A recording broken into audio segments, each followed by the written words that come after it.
Welcome to the HCI family of podcasts. We're your source for personal, professional, and organizational growth and development. We share our own original research, explore industry trends, and interview executives and thought leaders from across the globe. Join us for practitioner-oriented content around all things leadership, HR, talent management, organizational development, and change management. Maximize your personal and organizational potential with the HCI family of podcasts. Jen Recla, welcome to the conversation today. Thank you so much for having me. It is a real pleasure to be with you. You're joining us from Colorado. I'm south of Salt Lake City in Utah. We were just chatting about the beautiful fall weather and how much we love it. And so we're Yep. both enjoying a lot of that at the moment. Today, we're going to be talking about leading with curiosity.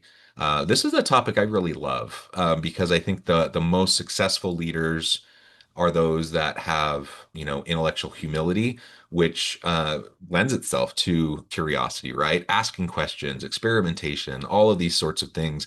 And so we're going to explore and unpack this together today. As we get started, I wanted to share Jen's bio with everybody. As a leadership coach, trainer, outdoor enthusiast, and many other aspects of her life, Jen Recla is on a mission to awaken passion, joy, and the spirit of adventure in every professional endeavor. With over 15 years of organizational development experience in leadership, coaching, and mentoring, she specializes in creating growth experiences that inspire and equip individuals and teams to maximize their value and impact. She leverages her top Gallup strengths of woo, maximizer, communication, futurist, and arranger to make learning fun, bringing knowledge to others, and inspiring individuals to reach their full potential. I love everything about that. So much more I could say about your accomplishments and your background, but I'm going to pause. Anything you would like to highlight before we dive on in? I always like to highlight, and I think it's in my bio that my top values are fun and adventure. And I like to bring them to every experience that I have. So I'm hoping to have a very fun, adventurous conversation with you today. I like that fun and adventure, and I think it lends itself to curiosity quite well, right? When I Yeah. think about curious, I think about little kids. I think Hmm. about like I have six kids. They're all my youngest is 12, so they're all getting a little bit older. I'm kind of past that little kid stage, but yeah, I mean when kids are young, they're curious and they ask a gazillion questions. They're exploring everything from the texture of things and they put everything in their mouth to, just everything, right? And that level of curiosity has with it, fun, imagination, and those sorts of elements. And at some point, we start to kind of put that aside. I don't know if it's the school system, just society as a whole, norms and values and things like that that get kind of imposed on people. But ultimately, we all kind of quote unquote grow up. We stop being so curious, a lot of us. Yeah. We stop having so much fun and we stop asking so many questions. And I think the world needs more questions. The world needs more curiosity. And I think especially in this complex time, hyper competitive global market, disruption left and right, just the whole shifting nature of work, everything that's going on around us, we need leaders who have that curiosity, who Yeah. ask the questions, who inspire that in their team. Yeah. As you were talking, I was just thinking about how right that is that we lose that sense of curiosity. And why do we lose that sense of curiosity? And it got me thinking about how shame starts to Mm, come into our lives. And we stop being curious because we don't want to look bad. We don't want to look foolish for asking the question. And kids don't really care about that. I have little kids too. I have a 8-year-old son and I have a 10-year-old daughter, and they are just right in the middle of all the curiosity, asking tons of questions.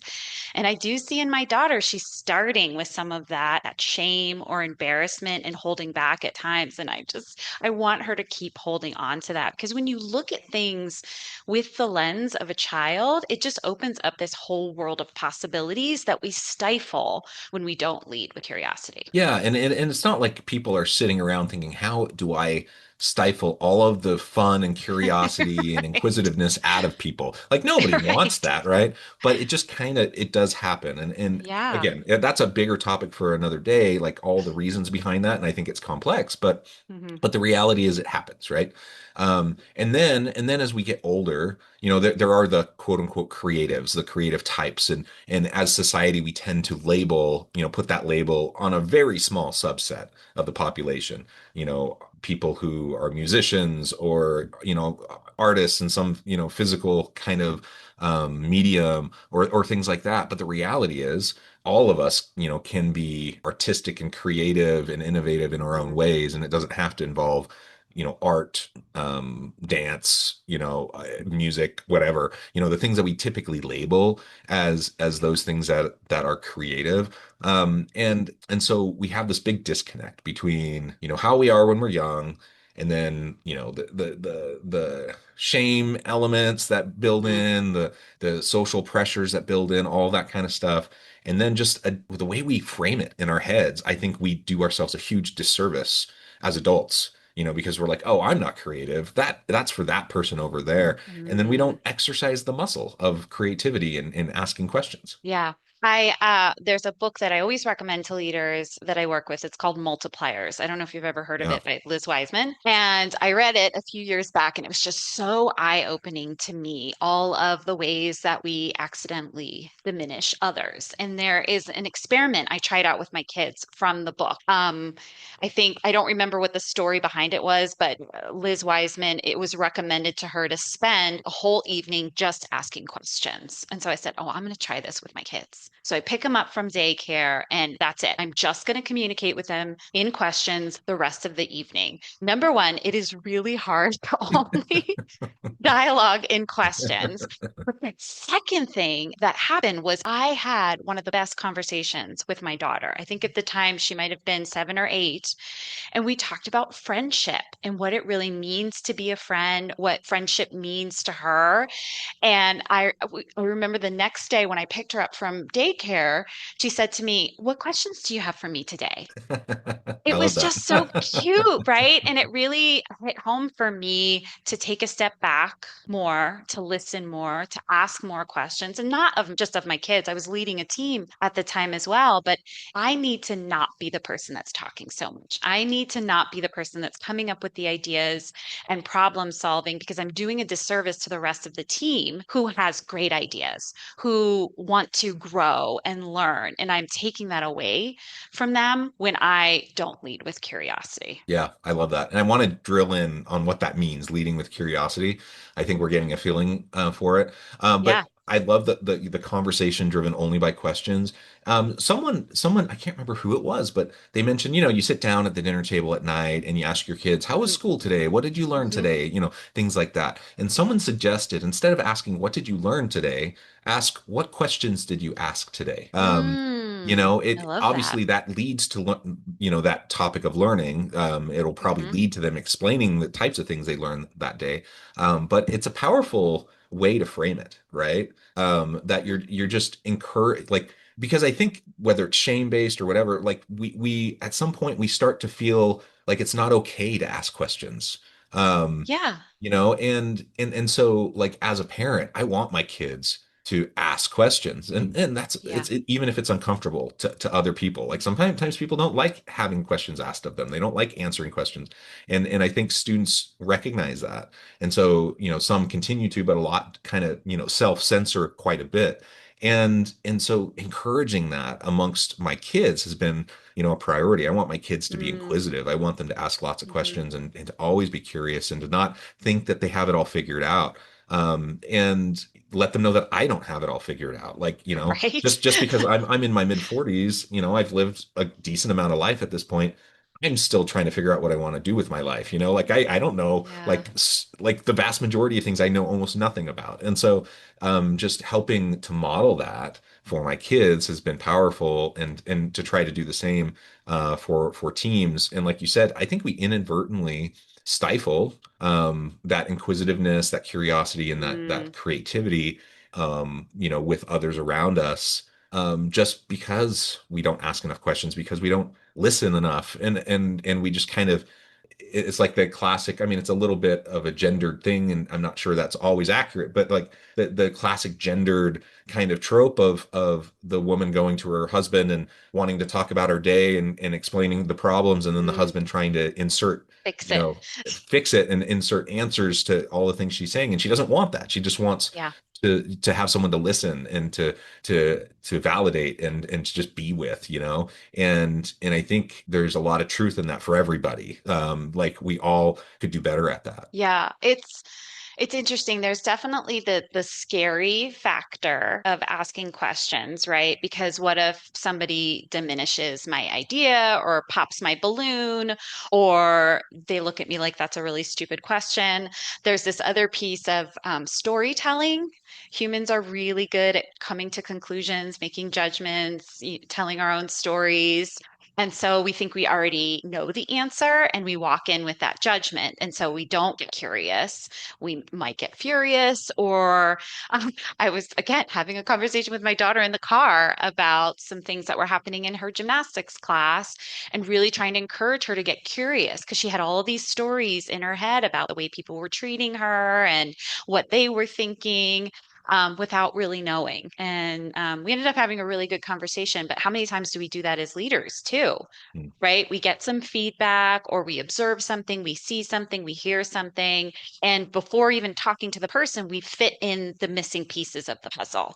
And we have our story, we have our conclusion, we come back to that person with that conclusion or that judgment call, and we're not right, or they automatically go on the defensive. We don't have a productive conversation, and then we get frustrated because there's this conflict and it's just like this downward spiral that continues. So leading with Yeah. curiosity is really not stepping in with those stories. It's you're not going to get rid of them completely, but hold on to those stories as hypotheses, Mm. knowing all the answers that you really want to understand if the story you're telling yourself is true or not. So when you're digging into curiosity, it's about understanding the other person's perspective. It's about having a two-way, bi-directional dialogue with the other individual and making them feel valued and heard. Because that's what you want to get to with your employees, that your team members. You want them to feel valued and heard because when they feel valued and heard, they're going to give you their best. Yeah, and whether it's intentional or not, if you do other things to undermine that, right, then Yeah. people are going to disengage, and that's where you Yes. get, you know, the quiet quittings and all the quiet, you know, things that people were talking about there a couple years ago. Mm-hmm. The reality is there's a whole bunch of reasons why people disengage. Mm-hmm. Why they Mm-hmm. mentally check out, or they don't, you know, they kind of do the bare minimum, and they don't, you know, really put their all into it anymore. And frankly, I can't blame people. I mean, it's not smart. Like if you want to be successful in your job and in your career, you should really, you know, try to push back on that tendency. Mm-hmm. But it's completely understandable why people do that, because there's Yeah. only so many times you're gonna like put yourself out there with a leader, and then if they kind of shut you down every time, or in some way, you know, impose this false narrative onto you, then you don't feel like it's safe anymore. Right. And then at that point you just kind of hunker down, and you know you're like, I'm just gonna, you know, do whatever I have to do, and I'm gonna stop putting myself out there. I'm gonna stop Yep. asking questions. I'm gonna stop giving ideas. I'm gonna just hunker down. And you know, I suppose there's a time and a place for that, but as a whole, like if that's the type of organization we're leading, you know, creativity is out the window, innovation is Mm-hmm. out the window, and we're Mm-hmm. just going to totally stagnate. Yeah, well, that's where that quiet quitting comes into place. And then there's this image in engagement. There's an employee engagement image I've seen where it's a bicycle and there's lots of wheels on the bicycle, and you have all of these people that are trying to get the bicycle forward, but then you have one or two people at the back that are Yeah. driving the bicycle in the wrong way, right? Or there's people in a boat and they're trying to take the water out of the boat while the person in the back is poking holes in the boat, right? So, one or two people that are quietly quitting or even actively disengaged can bring down an entire team. And that is again another opportunity to really get curious, to figure out what's going on here. Is it that perhaps their strengths are not aligned with the work that they're doing? Is there something else that's going on outside of work? Could it be me, right? Am I doing something or not doing something? Am I actively seeking feedback from people so that I'm continuously working on myself because we're all works in progress. There is no arrival to being the best leader out there. There's always space to get a little bit better every day. And so I think that is another piece of leading with curiosity. It's always asking, how can I get a little bit better? How can I do a little bit better? How can I really create the best environment for the people on my team to grow and thrive? Yeah, and you referred to it earlier as having a hypothesis. So like I love Yeah. that mindset, like a the scientific method mindset of let's of experimentation, formulate a Yes. hypothesis. It's human nature. We're all going to do it. So like there's no way around that. So let's not pretend like we're not going to draw conclusions from from limited Right. information. Let's just Yeah. understand what it for what it is. It's information. It's a conclusion drawn from limited information and while that based on past experience, and it may bear out, like, we may have intuition that, has served us well in the past, and we may have seen something, that matches up with what we have observed today. And so we think we know, and it may pan out the way we think, but so Mm, often it doesn't, or at least there's nuance to it that maybe yeah. we weren't attributing to it. And so just recognize that, yeah, we all do that. It's human nature, but we're going to have an innovation mindset. We're going to have an experimentation mindset. We're going to hypothesize. And that just means that we're willing to set our conclusion aside once we get more information. Yeah. And that's a really mature way to go about life. It's kind of funny in society today, we're so polarized, like Mm, politically, socially, economically, like hmm. there's so much divisiveness. And I'm like, man, if people could just be curious and not think that they have everything all figured No. out all the time, and just be open to new information, that may confirm what they already think they know, or it may disconfirm and might help reshape what they think they know. Man, life would be so much better for so Wow. many people. And the same thing happens in organizations. People really disengage if they feel like they've been mislabeled, if they feel like they have not Hmm. been understood, especially when their intentions are good, even if they know they fumbled something, even if they know they messed Yeah. up, but their intentions were good, and now they're being, having all these negative things attached to them. That's one of the quickest surefire ways for that person to be exiting, or in some cases Yeah. even worse, to stick around and Hmm. but do it in a way where they're just not contributing, or they're actually pulling against the stream of what you're trying to accomplish. Right. There's a book that I read, another book. I love books. There's another book I read by the Arbinger Institute. It's actually a series, but it's all centered around the outward mindset, which I don't know if you've heard of that concept before, Mhm. but the concept of an outward mindset is when we are in an outward mindset, we see the humanity in others. We see people as people. When we're in an inward mindset, we see people as objects and barriers. They are in our way. So, a great example of that is you're driving, you're in traffic, you see that person that's in the lane that's about to close, and they're just trying to get right in front of you. So, you scoot up so that they can't get in front of you. That we are in an inward mindset, right? We are not thinking about that that person might be running to an appointment or Mhm. have something that's going on that's really stressful for them. We're thinking about, no, no, no, no, you didn't follow the rules. You need to get behind me. We're really looking at them as a barrier in our way. But when we take a step back to say, do I think that this person is doing the best they can? I mean, they're trying to get to work like I am, or they're trying to get to their lunch date, or they're trying to get to, their kids' practice. Who knows what's going on? But if I just take a step back and look at that person as a human, I can let them get in front of me. It is not the end of the world. So Just, I think just that, yeah, just yeah, go like, ahead. sometimes if I'm in a gripey mood, right? I'll kind of either say out loud if I'm in the car by myself, or under my breath if there's other people in the car and I don't really want Yeah. them to hear. Then, I'll grumble, oh, like, good for you. Now you're going to get there 5 seconds faster. And I'm like, so I'll say that to other people, but I'm like, how often do I do things that to get me there 5 seconds faster? Obviously, it doesn't matter. Yeah. It just does not Yeah. matter. Yet yet we tend to do that. So yeah, recognizing the humanity in other people and recognizing that almost always, not always, but almost always, people really don't have bad intentions. Um, Yes. I was with the driving example, again, sometimes if I'm not in the best of moods, I might gripe a little bit about something someone does. They cut me Hmm. off, they whatever, they do something dumb, whatever, right? But I always feel humbled by the next time I do something dumb. Like, and it never is intentional. Like, I Hmm. do not want to be an asshole driver on the road. Right. And so, but every now and then I'll do something where I'm not paying enough attention. I'll cut someone off, or, Hmm. I'll be at a four-way stop and I go when it's not my turn, or like something like that. And then I'm like, I'm that guy now. But it wasn't intentional. And so if it wasn't intentional for Hmm. me, probably wasn't intentional for any of those other people Yeah. either. Yeah, I mean, it's just we really are all just trying the best that we can. I lean into that belief that we have different backgrounds, we have access to different resources. So given that, we really are, we don't wake up in the morning. I think most people don't wake up in the morning and think, whose day could I ruin today? Right? They really, really do want to try, but we get in our own way. Our ego gets in our way as well.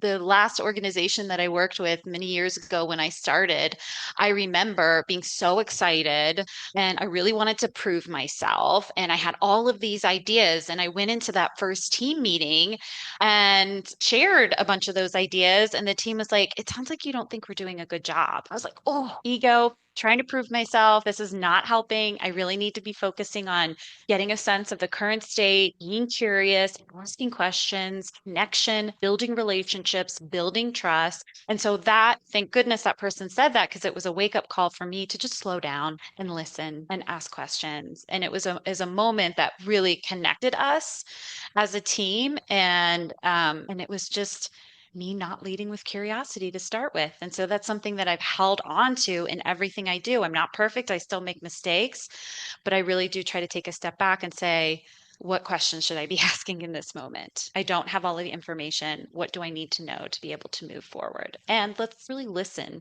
genuinely listen to what the other person has to say. Yeah. Well, I love that humility that you were able to take that feedback and build from it and build those relationships. To flip the coin a little bit, Hmm. also ego on their side, right? Like they're Hmm. like, "What? You don't think we know what we're doing?" Blah blah Right. blah. Like that, it's a false narrative both ways, right? Like, Sure. and you genuinely wanted to help, and they didn't hear, it sounds like they didn't really hear what you were suggesting, or maybe you had like the next great idea that they shut Hmm. down simply because they weren't open to it. And so it really does go both ways. And as a It leader, does. that's our job, right? Yeah. That's one of the things that we have to do in that kind of an environment is to pull the young you aside, and say, hey, thank you for all the input. Just so you know, blah blah blah. Like help better understand how to navigate that for the team. Like let's listen to this person and what they have to contribute because there may be something great here. And I think of like a Phil Jackson, a basketball coach Mm. with the Bulls and the Lakers, won a gazillion championships.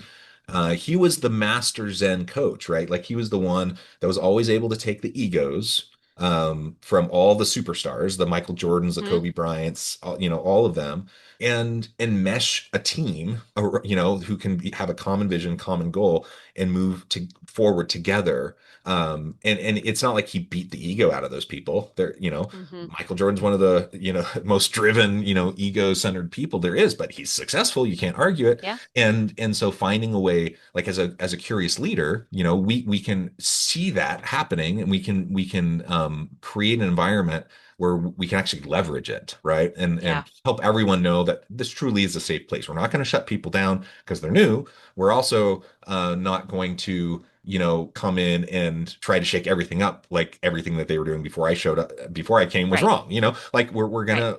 gonna work together and great things can come up from that. Yeah, I agree. That collaboration piece, right? A curiosity creates an environment where people want to collaborate more. They want to partner more. They want to work together. And that's what you're trying to cultivate as a leader. Absolutely. Well, this has just been a fantastic conversation. We've only scratched the surface. There's so much more, but I know at the time I need to let you go here in a minute. Before we wrap things up, I just want to give you a chance to share with the audience how they can connect with you, find out more about your work, and then give us the final word for today. Yeah, absolutely. So I have a website, jenrecla.com, JenRecla.com. You can connect with me there. I've got a free masterclass that you can download all about leadership. And then I also am very active on LinkedIn. So follow me, Jennifer Recla, on LinkedIn. I talk about leading with curiosity and lots of other leadership development and team development topics. And I just love this topic. It is something that when all else fails, just start with curiosity. I love it. When all else fails, ask more questions, Yes. remain curious. Thank you, Jen. It's been a real pleasure. I encourage the audience to reach out, to get connected, find out more about what Jen can do for you. And as always, I hope everyone can stay healthy and safe. They can find meaning and purpose at work each and every day. And I hope you all have a great week.